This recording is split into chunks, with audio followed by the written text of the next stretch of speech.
بسم اللہ الرحمن الرحیم۔ ناظرین، انجینئر محمد علی مرزا نے یہ تہیہ کیا ہوا ہے کہ سیدنا معاویہ رضی اللہ تعالیٰ عنہ کے خلاف جہاں سے بھی کوئی بات ملتی ہے وہ اس نے اپنے بغض کا اظہار کرتے ہوئے اس بات کو ضرور بیان کرنا ہوتا ہے، چاہے وہ کسی بھی درجے کی روایت ہو۔ اس سے انجینئر محمد علی مرزا کو کوئی غرض نہیں ہوتی۔ اس کی ایک مثال ہم آپ کے سامنے پیش کرتے ہیں۔ ایک روایت انجینئر نے بیان کی کہ سیدنا معاویہ رضی اللہ تعالیٰ عنہ کے دور میں حج کے موقع پر تلبیہ لوگ نہیں کہہ رہے تھے۔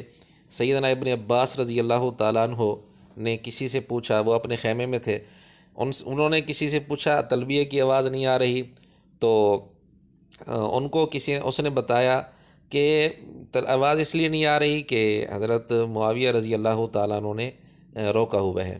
ابن عباس رضی اللہ تعالیٰ عنہ باہر نکلے، بلند آواز سے تلبیہ کہا، اور حضرت معاویہ رضی اللہ تعالیٰ عنہ کے بارے میں جو الفاظ اس روایت کے اندر موجود ہیں وہ آپ انجینئر کی زبانی سن لیں، پھر انشاءاللہ اس روایت پر ہم تبصرہ کرتے ہیں۔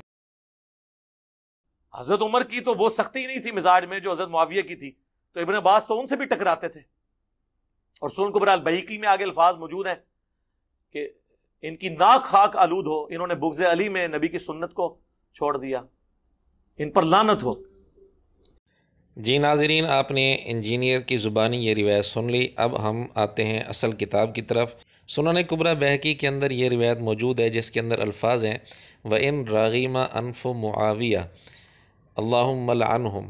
اس روایت کی سند میں کئی راویوں پر کلام ہے، لیکن فی الحال ایک راوی ہم آپ کے سامنے پیش کرتے ہیں۔ آپ دیکھ رہے ہیں عبداللہ بن محمد بن الحسن ابن الشرقی، یہ راوی ہے۔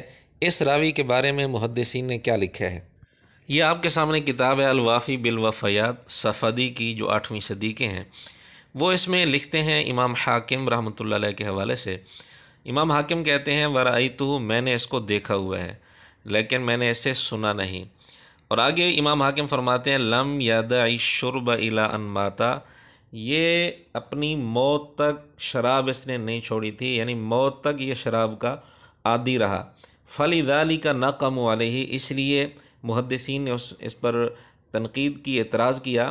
وَكَانَ أَخُوهُ لَا يَرَى لَهُمُ السَّمَاعَ مِنْهُ لِذَلِكَ، اسی لیے ابن شرقی کا جو بھائی تھا وہ لوگوں کو اس سے سننے کی اجازت نہیں دیتا تھا، اس کو درست نہیں سمجھتا تھا کہ لوگ ایسے حدیثیں سنیں۔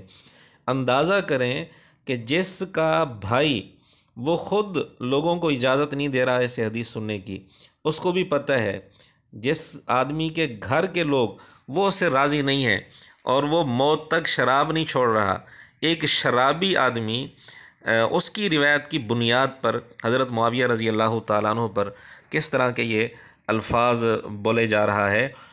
اس کو یہ غرض نہیں ہے کہ یہ روایت کس درجے کی ہے اور اس روایت کو بیان کرنے والا کون ہے، وہ کس قسم کا آدمی ہے، یعنی ایک شرابی آدمی کی روایت کی بنیاد پر صحابی رسول اور خال المومنین کاتب وحی سیدنا معاویہ رضی اللہ تعالیٰ عنہ پر اس طرح کی زبان استعمال، آخر یہ کون سی علمی اور کتابی خدمت ہو رہی ہے؟ تو انجینئر کے چاہنے والوں سے بھی گزارش ہے کہ وہ اس پر ذرا غور کریں۔ وآخر دعوانا ان الحمد للہ رب العالمین۔